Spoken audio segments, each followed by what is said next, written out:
Isang mapagpalang linggo po sa inyo lahat. By the way, I'm Jericho Tonelada, one of the Victory Group leader of this church. And I would like to welcome everyone to our online worship service here in Victory, Parañaque. If this is your first time to join us here, welcome po kayo rito. It's my prayer that this will not be your first and the last.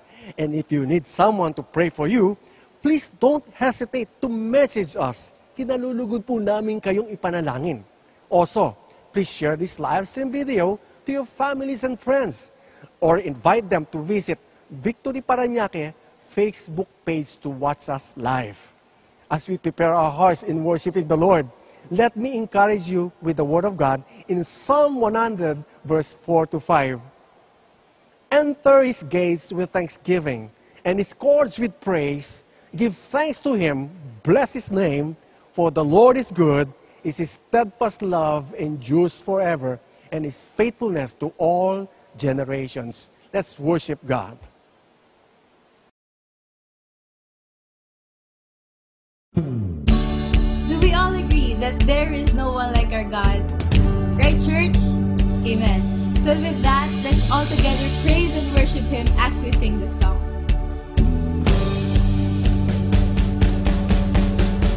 There is no one like our God. There is no one like our God. There is no one like our God. There is no one like our God. Wala kang katulad o Diyos. Wala kang katulad o Diyos. Wala kang katulad o Diyos. Wala kang katulad o Diyos.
is no one like our God. There is no one like our God.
Lord, we receive your great love for us, and we believe in its power for us.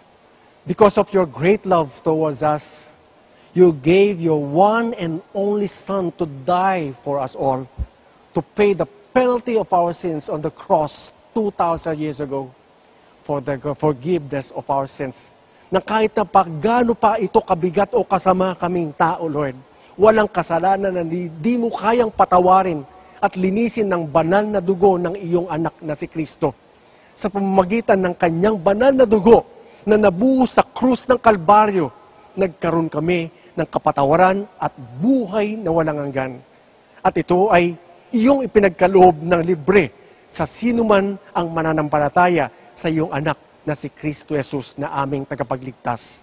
Dahil diyan, tanggapin po ninyo ang aming taus-pusong pasasalamat, papuri at pagsamba na sa iyo lamang namin ibinibigay dahil ikaw ay karapat-dapat kasama ng iyong anak na aming Panginoon at tagapagligtas na si Hesus Kristo. Salamat din po, Panginoong Diyos, sa katugunan sa aming mga panalangin na sa gitna ng pandemya na aming nararanasan ngayon. Some of us experience financial breakthroughs. Nagkaroon ng opportunity na magkaroon ng business at nabayaran ang lahat ng aming mga bayarin. Salamat din po sa mga bagong trabaho na iyong ipinagkaloob sa iyong mga anak.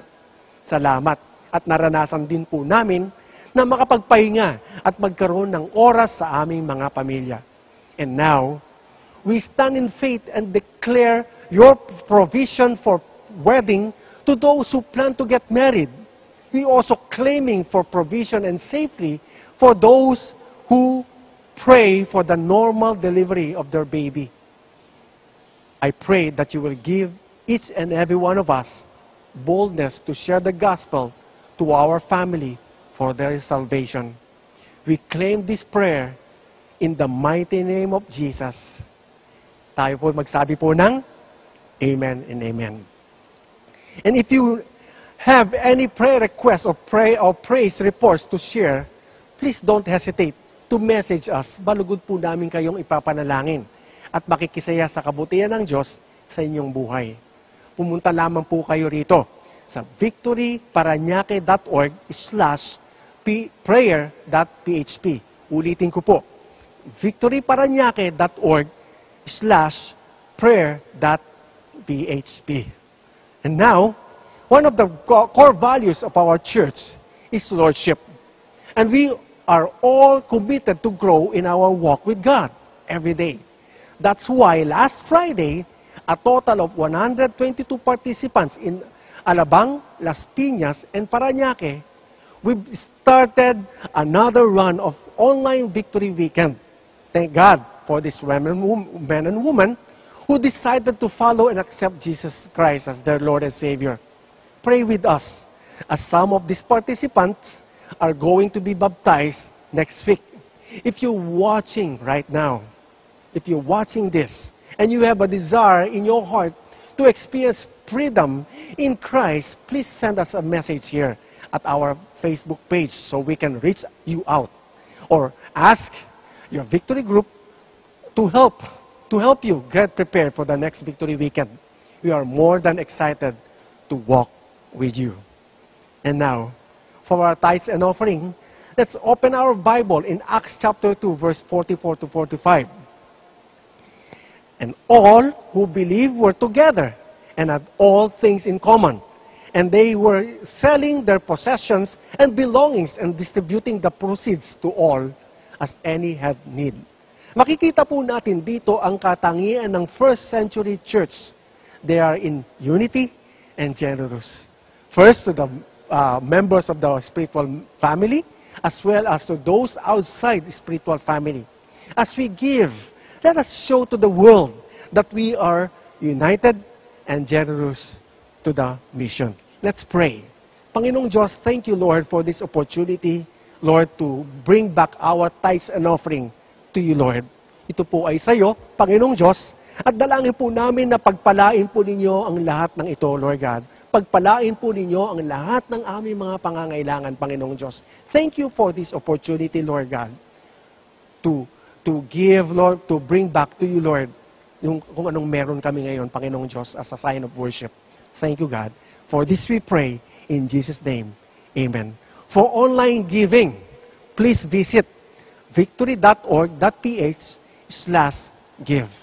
For on-site giving, pwede naman po kayong pumunta sa Victory Festival Mall, Saturday or Sunday, between 11 a.m. to 4 p.m. For more of this, let's watch this video.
A good news day to everyone who's watching us in our online service. Welcome to Victory, and this is Victory Parañaque, one of the many locations in Metro Manila.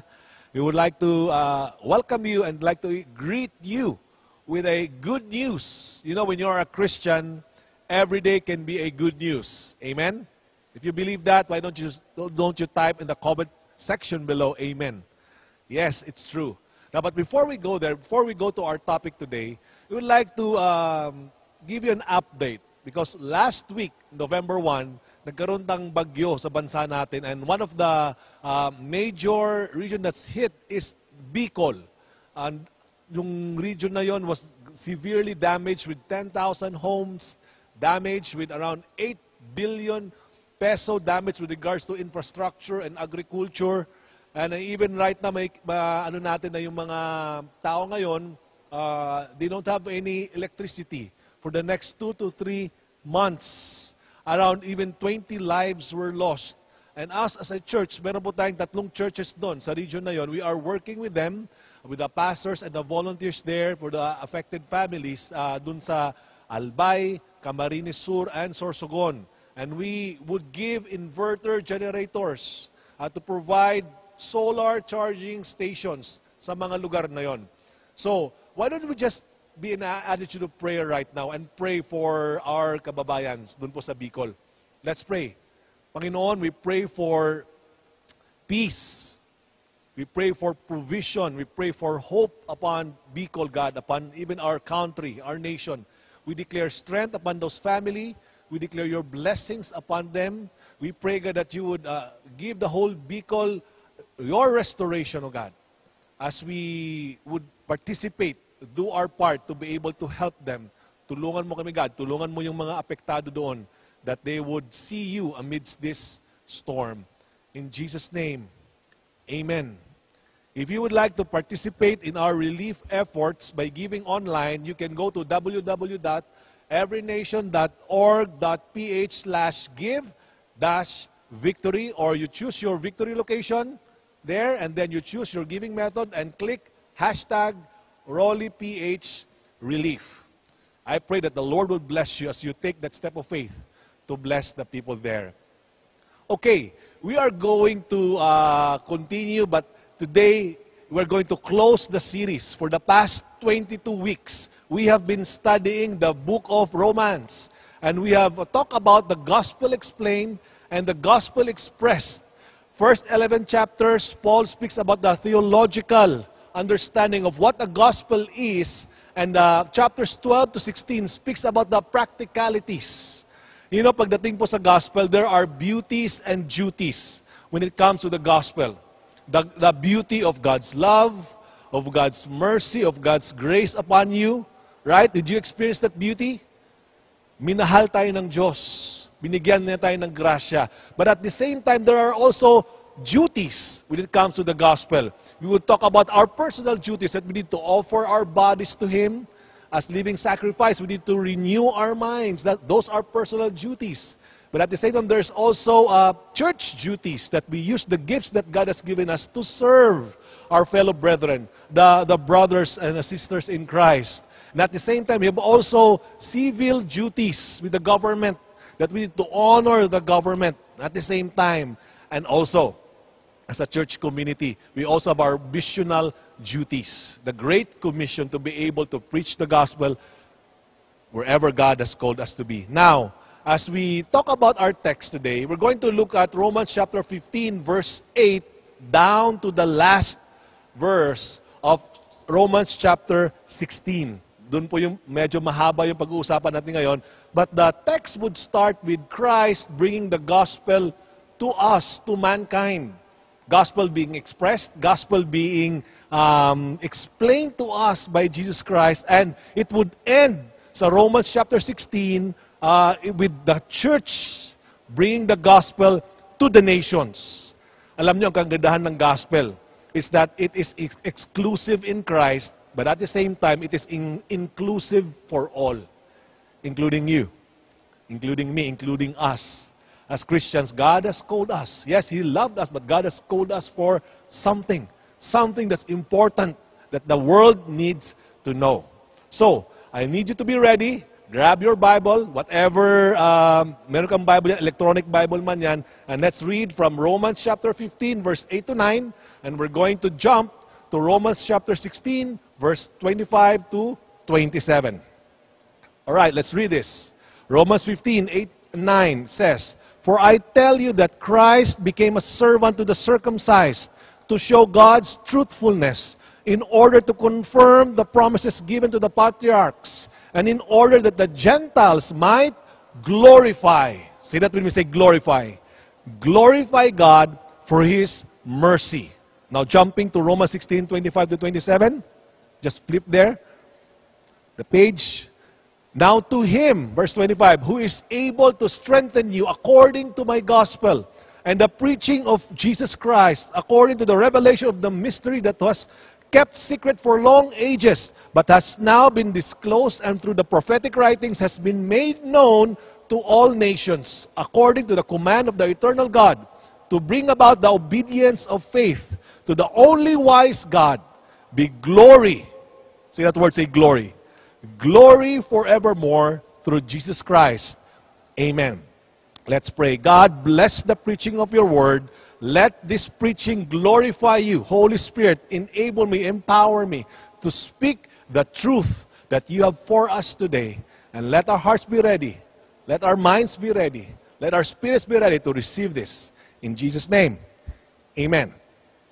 Alam niyo, looking at those verses from Romans 15 to Romans 16, you can see there when Jesus explained the gospel, expressed the gospel to mankind, and how the Gentiles responded. Sinabi natin kanina, the Gentiles glorified God because of His mercy. Yung word na glorify means to see God, to see His value for who He is. Yun ang ibig sabihin ng glorify doon, to see who God is, His value for who He is. Now, when we jump to Romans 16, Paul talked about, when he wrote about us as a church, preaching to the nations, the obedience of the faith, he declared the glory of God. The glory of God forevermore. The glory means to live out the value of God in our lives. See, to glorify means to see God for who He is, His value, His worth in our lives. To be able to ascribe to that glory, that the glory of God becomes our source. When we glorify God, we are ascribing to that glory. We are seeing Him for who He is. And now when you talk about glory, we're not just ascribing it, we are living it out. We are living out the value of God in our lives. So, as we talk about unity in Christ right now, unity in the church, as a church community, how can a church community glorify God, see God for who He is, His value, and at the same time, live for His glory? That's the question. So, the first thing that we need to see here, if we want to glorify God, if we want to see His value, and at the same time, live out the value of God in our daily living, we need to preach the gospel to ourselves consistently. Yes, preach the gospel not to others, to ourselves first, consistently. See, when Apostle Paul was writing this to the believers, to the Greek and Jew Christians there, he said in Romans 15:15 to 16, before that verse, sabi niya, alam ko, you guys are full of goodness already. You are filled with knowledge and you are able to instruct one another. But verse 15, he says, but on some points, I have written you very boldly by way of reminder, to recall to our mind. Ano daw yun? Because of the grace given me by God to be a minister of Christ Jesus to the Gentiles in the priestly service of the gospel of God. Alam ni Paul na marami nang alam yung mga Kristiyano na yon, yung mga house churches na nandoon. They are filled with knowledge, they are full of goodness, they're able to instruct, but yet, again, Paul reminded them boldly about the practicalities of the gospel, but at the same time, the gospel itself. He explained the gospel to them again and again and again. And the expression of the gospel to them, to remind them of the gospel again and again. Paulit-ulit, yes. Because we have the tendency to forget. We have the tendency to work out our own salvation without God. Kaya kailangan maintindihan natin that this gospel is only through Christ. This salvation for us to be saved is not by our own good works. It's always by the work of God in our lives through Jesus Christ.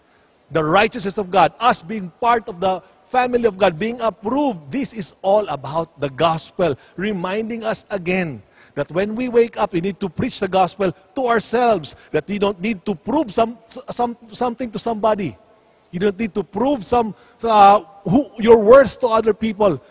Understand that you are already made worthy in the sight of God, made significant, important in the eyes of God. So we need to preach this gospel every day, to recall to mind again, to be reminded again. Now, the more we do this, the more we get to see who God is. Would you agree with me? Not just what God wants us to do, but who God is. See, nung sinulat ni Apostle Paul to sa Romans 15 and 16, you can see that Apostle Paul would begin to define who God is.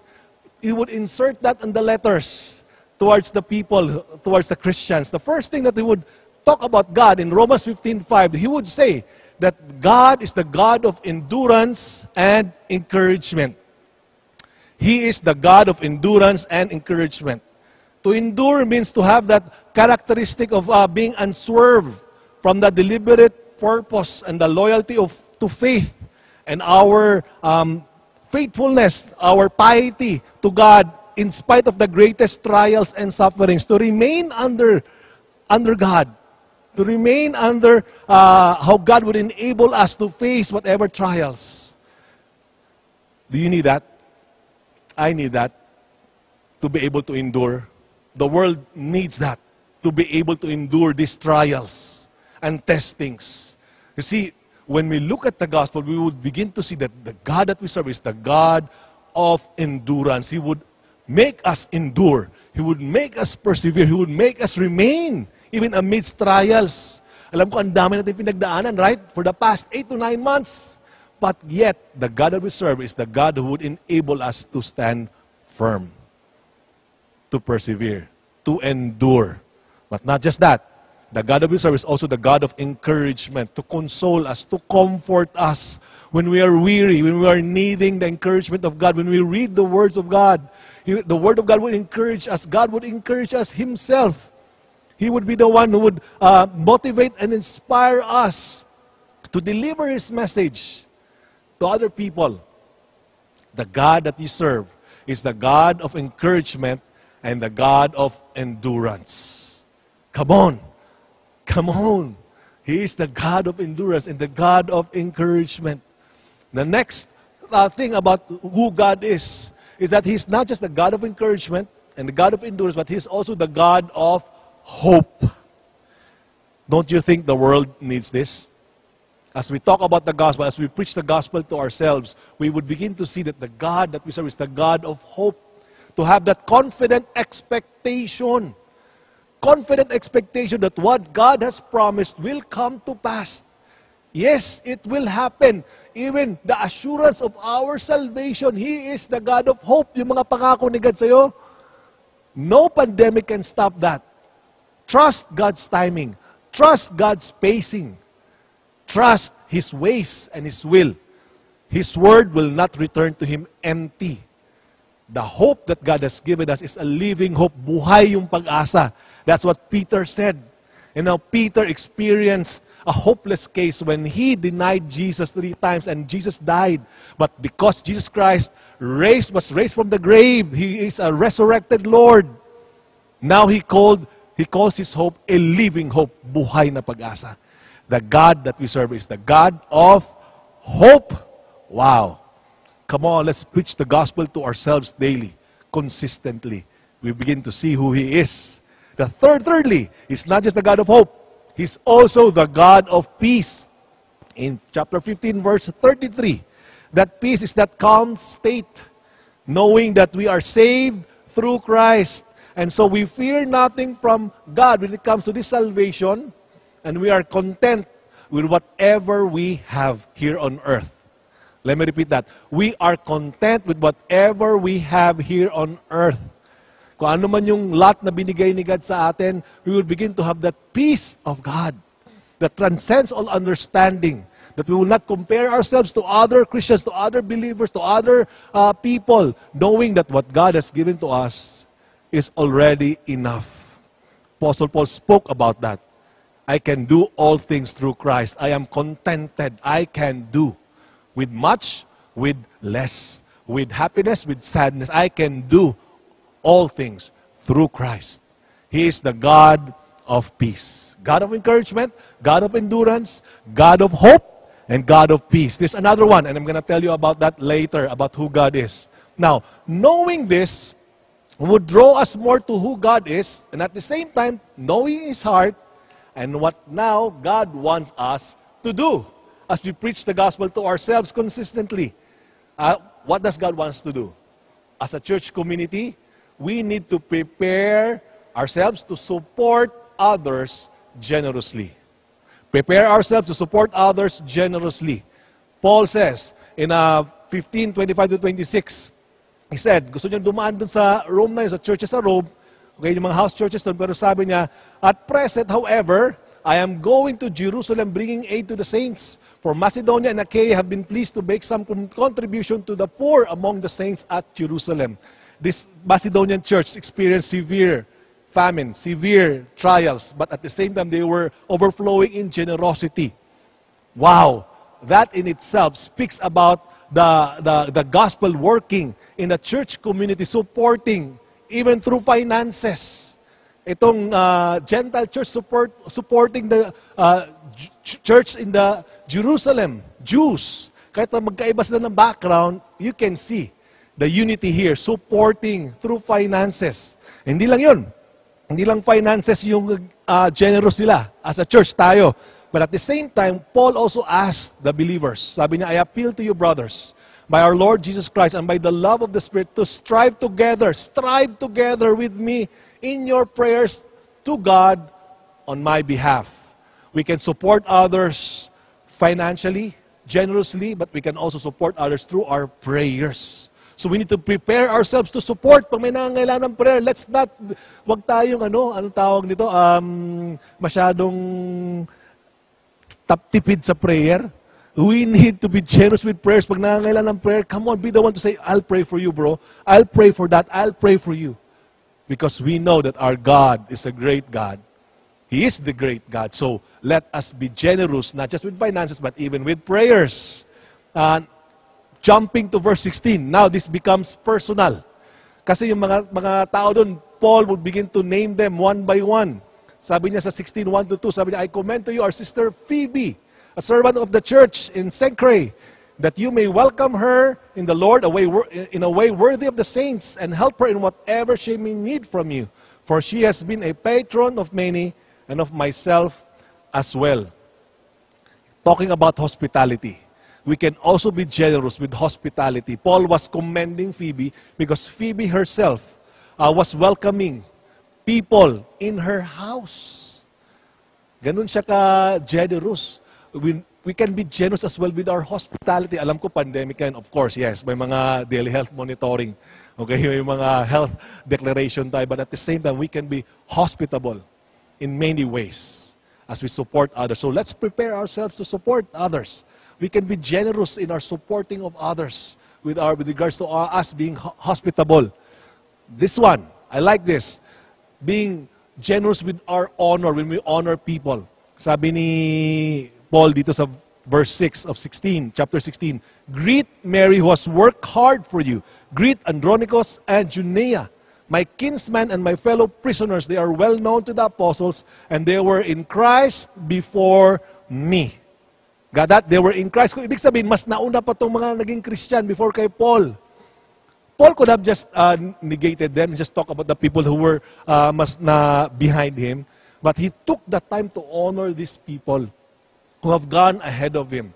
We need to have that culture of honor, to be able to honor people generously.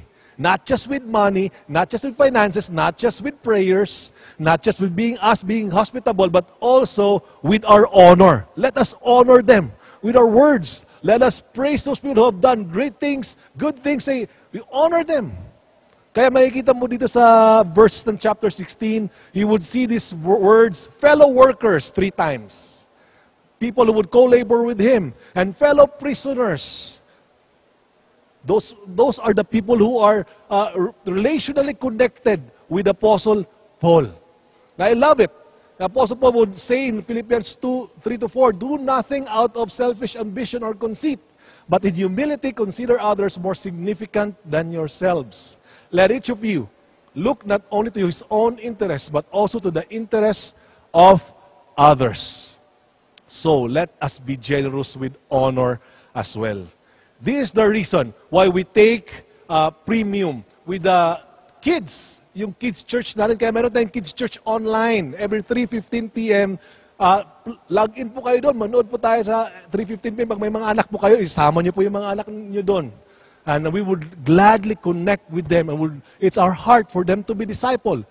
Meron tayong connect room. Connect room natin, you can message us directly in this page and just let us know how we can stand with you in prayers.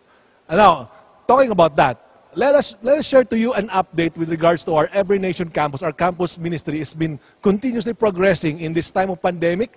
Our missionaries have been helping the students cope with the new normal, especially with yung tumataas na mental health issues. That one, our missionaries is doing something about that. So let's watch this video, and I hope you will be encouraged as you watch this Every Nation campus update. At Every Nation Campus, we are all about raising the next generation and training leaders. Because of the current pandemic setup, we have been constantly looking for ways to reach campuses and teach students about leadership, integrity, faith, and excellence. As everything shifted online, however, an ongoing concern was highlighted. More and more students are experiencing heightened anxiety and stress as they learn to cope with a new normal. In fact, if you're someone who's going through that, please don't hesitate to reach out to your friends at church or small group leaders, our campus missionaries and pastors, because we believe the gospel applies even to that situation. And that's why we took this opportunity to minister to the students with different webinars, events, and talks all over the Philippines. Let's take a look at what's been happening.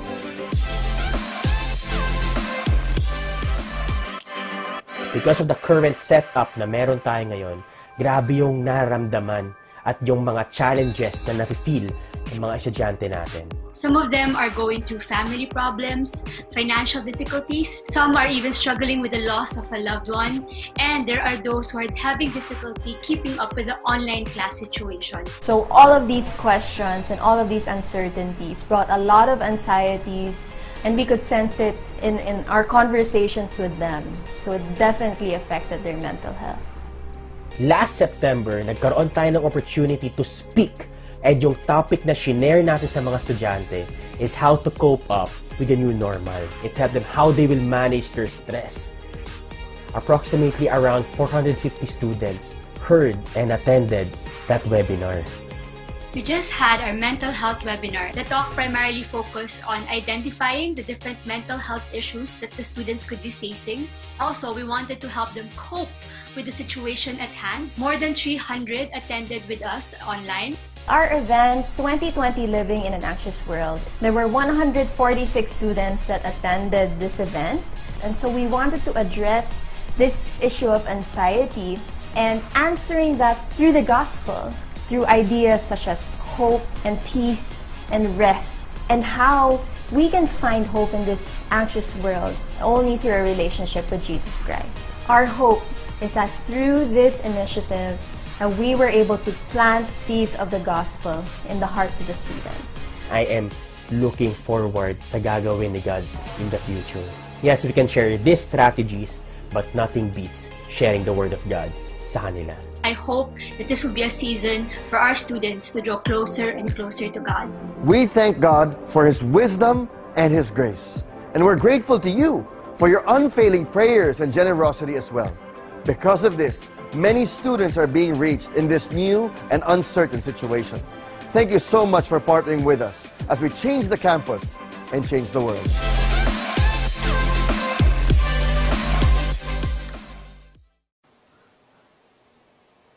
Maraming salamat for your untiring support for our campus missionaries. Thank you very much for even supporting them as you are sending them to the mission field. Even online, God is doing something.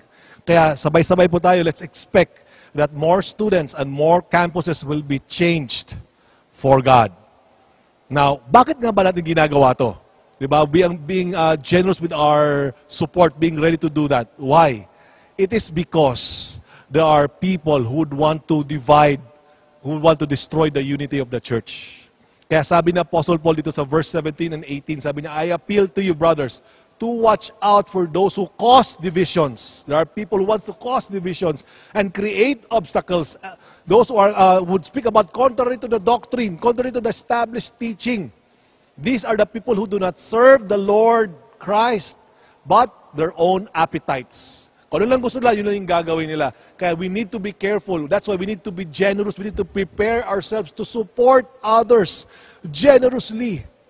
Let's not just preach the gospel to ourselves consistently. It should lead us to support others generously. Now, talking about that, when we want to support others generously, we have to go back to the source. Okay, the third thing that we need to do as a church community is that we need to plug ourselves in God to preach the gospel to others consistently. Let me repeat that. Plug ourselves in God to preach the gospel to ourselves constantly. Kaya sabi ni Apostle Paul dito sa verse 25, 26 to 27, ending this chapter of chapter 16, sabi niya, now to Him who is able to strengthen you. To strengthen means to make firm, to give support, to secure firmly, to secure us, to firmly establish us, to solidly plant us. Sabi niya, this is the God who is able to secure us, to make us stand firm, to strengthen us according to my gospel, sabi ni Apostle Paul, and the preaching of Jesus Christ. The gospel that we preach to ourselves and we preach to others is the same gospel that would strengthen us. How about that? This God, we're talking about supporting others. Well, guess what? God is the one who would support you now. Strengthen us. To what? Okay, the preaching of the gospel, according to the revelation of the mystery that was kept secret for long ages. To what? Let me move forward to verse 26. To bring about the obedience of faith. Talking about the gospel, preached to all nations.